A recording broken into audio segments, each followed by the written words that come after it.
PCS ഉണ്ടെങ്കിൽ എനിക്ക് ഗർഭം ധരിക്കാൻ കഴിയില്ലേ? പീരീഡ് കൃത്യമായി വരാത്തതുകൊണ്ട് ഓവുലേഷൻ ഉണ്ടാകുന്നില്ലേ?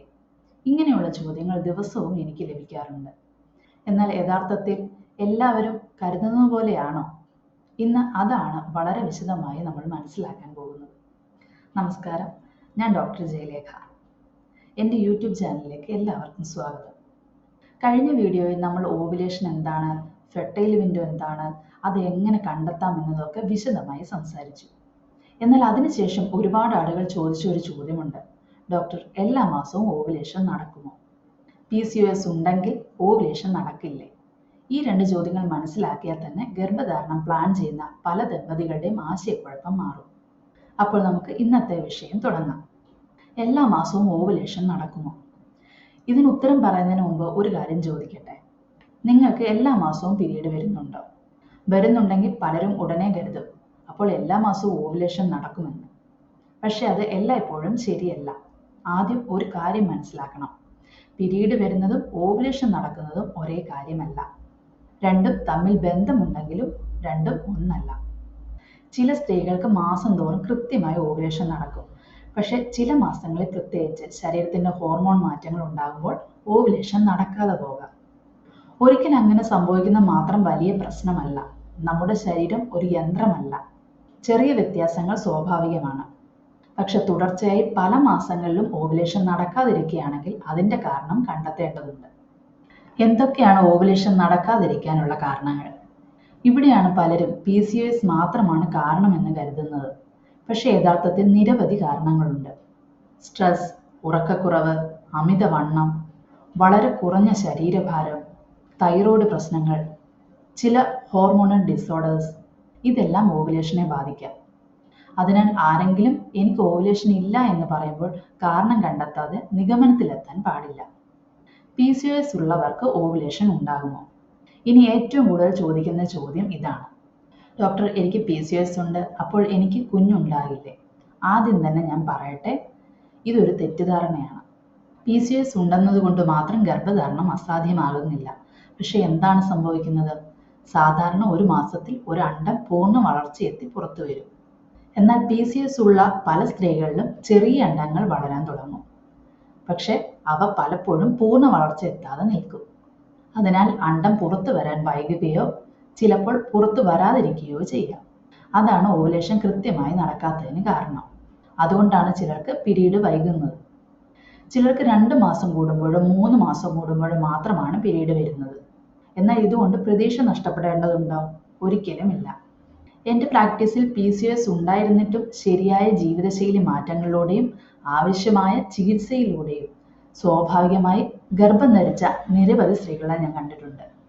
അതുകൊണ്ട് PCOS എന്ന വാക്ക് കേൾക്കുമ്പോൾ പേടിക്കേണ്ട ആവശ്യമില്ല. പക്ഷെ അവഗണിക്കാനും പാടില്ല. സമയത്ത് ചികിത്സയും ശരിയായ മാർഗനിർദ്ദേശവും സ്വീകരിക്കണം. അടുത്തതായി, ഓവുലേഷൻ കൃത്യമായി നടക്കാൻ എന്തൊക്കെ ചെയ്യാം? ഇതുവരെ നമ്മൾ ഓവുലേഷൻ നടക്കാതിരിക്കാൻ കാരണങ്ങൾ എന്തൊക്കെയാണെന്നും PCOS ഉള്ളവർക്ക് എന്തുകൊണ്ടാണ് ഓവുലേഷൻ വൈകുകയോ കൃത്യമായി നടക്കാതിരിക്കുകയോ ചെയ്യുന്നതെന്നും മനസ്സിലാക്കി. ഇനി ഏറ്റവും പ്രധാനപ്പെട്ട ചോദ്യത്തിലേക്ക് വരാം. ഓവുലേഷൻ നല്ല രീതിയിൽ നടക്കാൻ ഞാൻ എന്താണ് ചെയ്യേണ്ടത്? ഇത് ചോദിക്കുന്ന ഒരുപാട് പേരുണ്ട്. ആദ്യം തന്നെ ഒരു കാര്യം ഞാൻ പറയട്ടെ. ഓവുലേഷൻ ഇംപ്രൂവ് ചെയ്യാൻ ഒരു മാജിക് മരുന്നില്ല. നമ്മുടെ ശരീരത്തിന് അനുയോജ്യമായ അന്തരീക്ഷം ഒരുക്കി കൊടുക്കുമ്പോഴാണ് ശരീരം സ്വാഭാവികമായി നല്ല രീതിയിൽ പ്രവർത്തിക്കാൻ തുടങ്ങുന്നത്. ഒന്നാമതായിട്ട് തന്നെ നമ്മുടെ ഭക്ഷണത്തിൽ നമ്മൾ ശ്രദ്ധിക്കണം.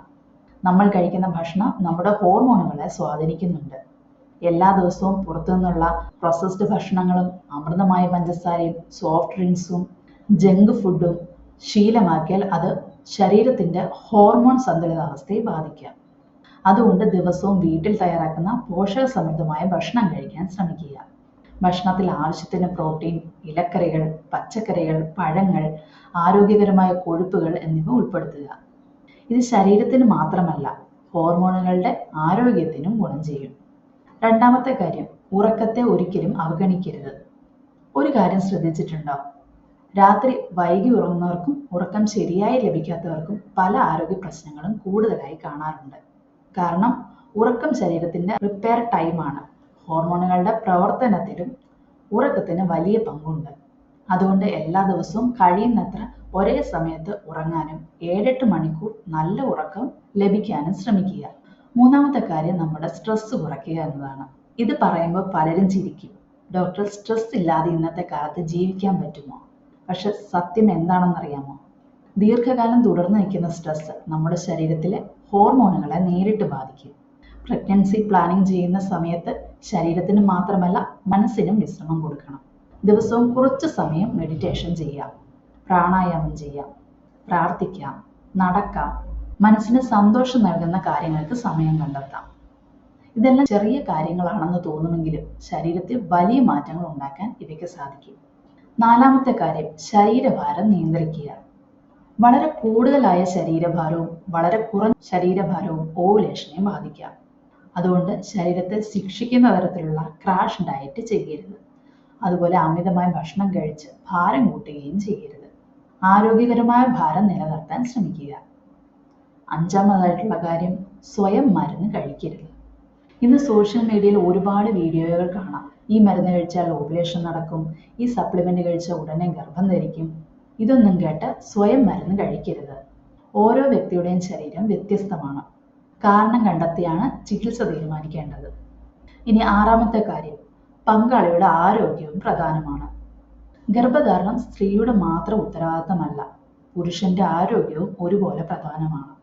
അതുകൊണ്ട് പ്രഗ്നൻസി പ്ലാനിങ് ചെയ്യുമ്പോൾ ഇരുവരും ഒരുമിച്ച് ആരോഗ്യം ശ്രദ്ധിക്കണം. ഏഴാമതായി, ആയുർവേദത്തിന്റെ കാഴ്ചപ്പാടിലൂടെ നമുക്കൊന്ന് നോക്കാം. ആയുർവേദം പറയുന്നത് ആരോഗ്യകരമായ ഗർഭധാരണം എന്നത് ഒരു ദിവസത്തെ കാര്യമല്ല, അതൊരു തയ്യാറെടുപ്പാണ്. ശരീരം തയ്യാറാക്കണം, മനസ്സ് തയ്യാറാക്കണം, ഭക്ഷണം തയ്യാറാക്കണം, ജീവിതശൈലി തയ്യാറാക്കണം. ഇതെല്ലാം ഒരുമിച്ച് ശ്രദ്ധിക്കുമ്പോഴാണ് നല്ല ഫലങ്ങൾ ലഭിക്കുന്നത്. ഇന്നത്തെ വീഡിയോയിൽ നമ്മൾ വളരെ പ്രധാനപ്പെട്ട കാര്യങ്ങളാണ് സംസാരിച്ചത്. എല്ലാ മാസവും ഓവുലേഷൻ നടക്കുമോ? PCOS ഉള്ളവർക്ക് ഓവുലേഷൻ ഉണ്ടാകുമോ? ഓവുലേഷൻ മെച്ചപ്പെടുത്താൻ ജീവിതശൈലിയിൽ എന്തൊക്കെ മാറ്റങ്ങൾ വരുത്താം? ഒരു കാര്യം മാത്രം ഞാൻ അവസാനം പറയാൻ ആഗ്രഹിക്കുന്നു. പ്രഗ്നൻസി പ്ലാനിങ് എന്നത് ഏത് ദിവസമാണ് ബന്ധപ്പെടേണ്ടത് എന്ന ചോദ്യം മാത്രമല്ല, അത് ശരീരത്തെയും മനസ്സിനെയും ഒരു പുതിയ ജീവനെ സ്വീകരിക്കാൻ തയ്യാറാക്കുന്ന മനോഹരമായ ഒരു യാത്രയാണ്. ആ യാത്രയിൽ ശരിയായ അറിവും ക്ഷമയും ശരിയായ മാർഗനിർദ്ദേശവും ഉണ്ടെങ്കിൽ നിങ്ങൾക്ക് കൂടുതൽ ആത്മവിശ്വാസത്തോടെ മുന്നോട്ട് പോകാൻ കഴിയും. ഈ വീഡിയോ നിങ്ങൾക്ക് ഉപകാരപ്പെട്ടെങ്കിൽ ലൈക്ക് ചെയ്യൂ. ഗർഭധാരണം ആഗ്രഹിക്കുന്ന നിങ്ങളുടെ സുഹൃത്തുക്കൾക്കും ബന്ധുക്കൾക്കും ഈ വീഡിയോ ഷെയർ ചെയ്യാൻ മറക്കരുത്. ഇതുപോലുള്ള പ്രഗ്നൻസി പ്ലാനിംഗ്, ഗർഭസംസ്കാര, ആയുർവേദ എന്നിവയെക്കുറിച്ചുള്ള കൂടുതൽ വീഡിയോകൾക്കായി എൻ്റെ യൂട്യൂബ് ചാനൽ സബ്സ്ക്രൈബ് ചെയ്ത് ബെൽ ബട്ടൺ അമർത്തൂ. ഞാൻ ഡോക്ടർ ജയലേഖ. അടുത്ത വീഡിയോയിൽ വീണ്ടും കാണാം. അടുത്ത വീഡിയോയിൽ നമുക്ക് വളരെ പ്രായോഗികമായ ഒരു വിഷയം സംസാരിക്കാം. ഓവുലേഷൻ കിറ്റ് എങ്ങനെ ശരിയായി ഉപയോഗിക്കാം? പലരും എപ്പോൾ ടെസ്റ്റ് ചെയ്യണം, 2 വരെ വന്നാൽ അതിൻ്റെ അർത്ഥം എന്താണ്, പോസിറ്റീവ് റിസൾട്ട് വന്നാൽ എപ്പോൾ ബന്ധപ്പെടണം എന്നതിൽ ആശയക്കുഴപ്പത്തിലാണ്. അതെല്ലാം സ്റ്റെപ്പ് ബൈ സ്റ്റെപ്പായി അടുത്ത വീഡിയോയിൽ വിശദമായി നമുക്ക് നോക്കാം. അപ്പോൾ അടുത്ത വീഡിയോയിൽ കാണാം നമുക്ക്. നന്ദി.